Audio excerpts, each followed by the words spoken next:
There's an old Dylan Thomas poem that says, "Do not go gentle into that good night, but rage, rage against the dying of the light." And I've been thinking about those words a lot when it comes to present-day America. Now, the poem is set up to be inspirational. It played a key role in a film from my youth called Dead Poets Society, where the professor, played by the incomparable Robin Williams, inspires the boys in his class with calls of carpe diem, to seize the day, and to rage against their own inevitable deaths by living their lives to the fullest. It's an incredibly noble endeavor, and one I hope we will all strive to accomplish. But I feel the spirit of Thomas's words have been corrupted over the past 4, or if we're being honest, 40 years of America. This rage we're witnessing in the country is not against our own human mortality. If it was, then there would be way more people wearing masks during this pandemic. But it's against the death of a culture. The white supremacist, Christian, straight, patriarchal culture that built America. The entire idea of MAGA, of making America great again, is the idea of returning to something rather than progressing to something else. It is in itself a refusal to grow.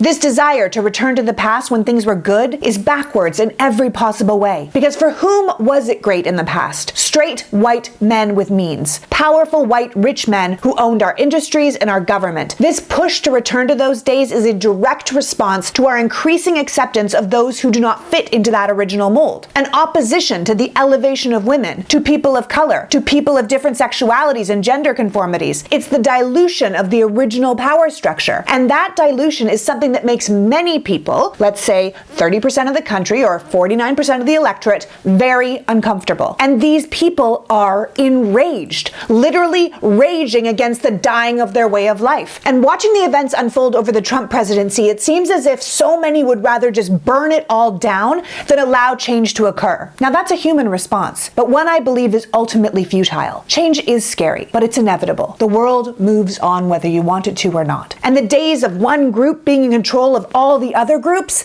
that's dying.